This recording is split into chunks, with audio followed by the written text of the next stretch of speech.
Evil Eye cracks back through for an interesting metagame top. Alright, for the 30% of you that have not smashed the ever-living crap out of that subscribe button, smash it so we can climb up, well, the 100,000 ladder here. So we have the Next Play weekly local breakdown here for you, and I know a lot of people always ask, like, hey Robbie, what does the actual breakdown look like outside of the top 8? Well, Exo Sister was your most represented deck this week. It's kind of interesting to see that, like, Exo Sister has, like, regained a little bit of a semblance of a top cut here, which is very, very interesting at the end of the day. I can't say that I'm not necessarily shocked, though, by that. And then we shift on over here. You see that, like, Buy Steel Good Stuff's doing something. You have, in the one of categories is where things get the most interesting, I feel like, here. Excuse me, we also have Kashtira there as well. So, you know, in the current state that Kashtira has been reduced to, it definitely shows that, like, the deck is still functioning and doing stuff. But for the rest of your pie chart, it's a lot of one-ups here, which is very, very interesting. So, like, Dark World, Eldritch, Aluber and Friends, Gishki. You guys should be no strangers to knowing that Gishki Control has been doing something. We also have Trap Tricks, Evil Eye. We also had good old Scareclaw, Labyrinth, Sprite, Flaunderies. Then you have Libromancer up here. Libromancer actually top 8'd this event, which is very, very impressive in and in itself, by the way. And when we get to top 8 here, and you start to see, like, that little shift in the breakdown here, it's good. But I find it very interesting that no tier present for this event, which is kind of interesting. We've seen tier in certain sectors just doing horrible, and in other sectors it's just the most dominant monster that it could ever be. But I feel like that can be said about a lot of localized environments, where you can see one deck smash through and do crazy well, and then, you know, you can go to another sector and it might not do so good either. So that's definitely something worth talking about. Now, your top 8 here. This is where I am genuinely impressed. So we had one Evil Eye in top cut.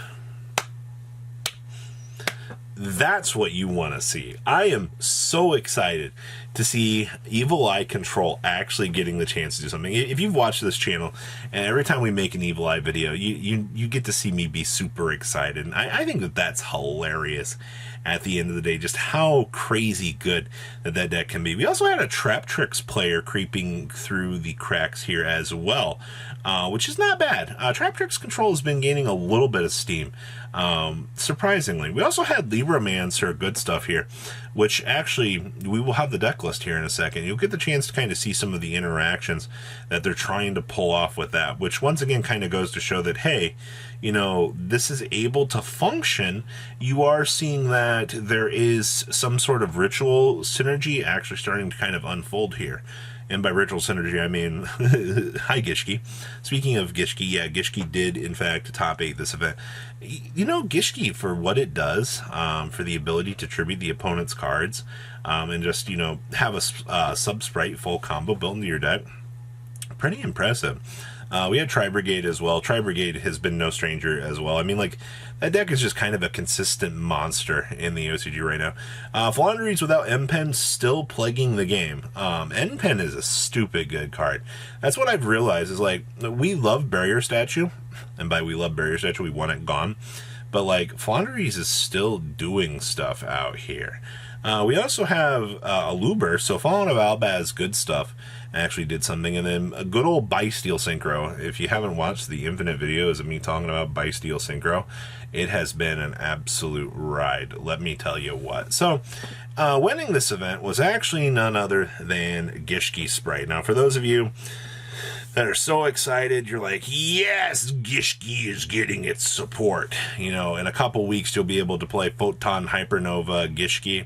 Well, this is kind of how the deck is looking right now in the OCG, where you see, like, you don't even dedicate a lot of the ritual space to this. You just put in 2 of the big ritual monster, and that's kind of like your cruise control, all right? Like, the whole purpose that those monsters are going to do is they establish, and then you go ahead and you start doing the bouncing. As for the ritual mirrors themselves, you just play one of the old Aqua Mirror, and then you just play one of the one that lets you tribute the opponent's monster.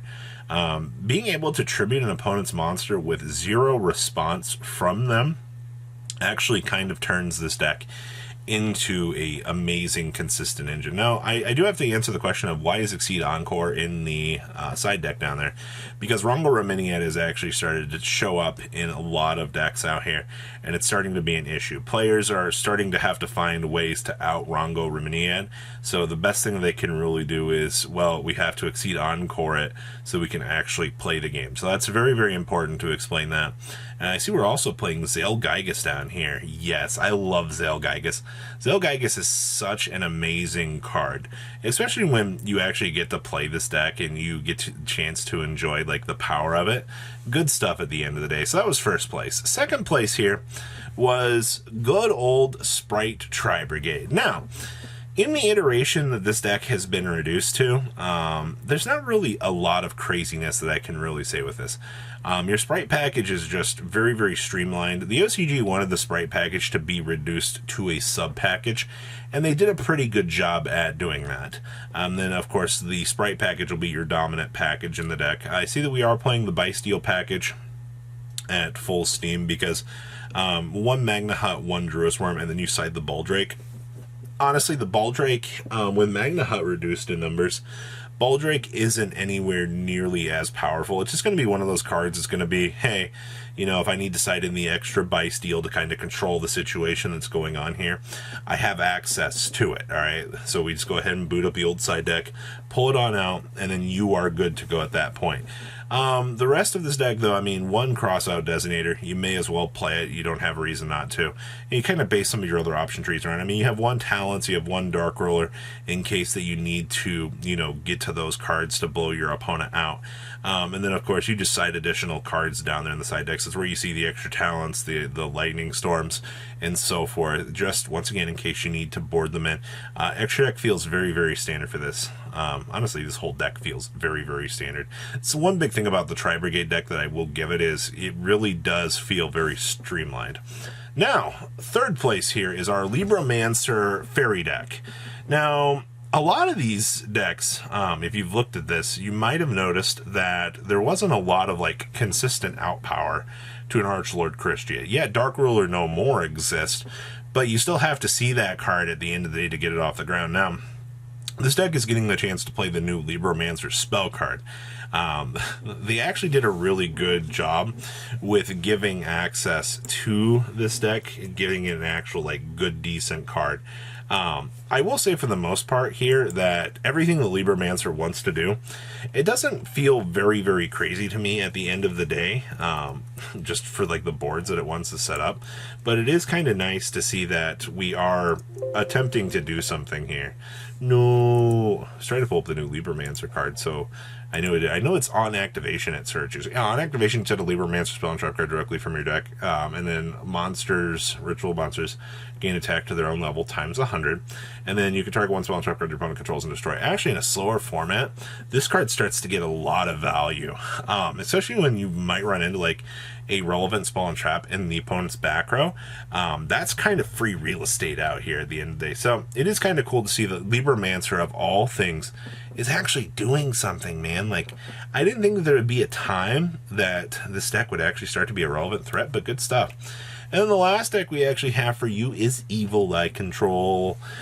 So you just, how does this deck actually work? So the whole deck's plan is you're going to gridlock your opponent with Evil Eye of Selene equipped up, and then you're going to just start popping your opponent's special summon monsters. That's all it is to it, all right? You basically just, it's protect the castle. It's literally like what Evil Swarm used to be, all right? And a lot of players kind of seem to misunderstand, you know, the functionality of this deck. It's very, very straightforward at the end of the day. So you just rivalry skill drain because, and then hold on back and do your thing. When you have floodgates to hold back and then you have a trap card that your opponent can't respond to, it's pretty good at the end of the day. So overall, I don't really have a lot of other real things to say about what's going on here with this deck. A lot of this feels very standard. Once again, it seems to be a lot of what I've said. But what do you guys think about the breakdown for next play for this week? Please leave a comment down below. Tell me what you guys think. I look forward to seeing what you guys think, and I will see your beautiful faces back here later in the day, guys. Patrons, thank you. Thank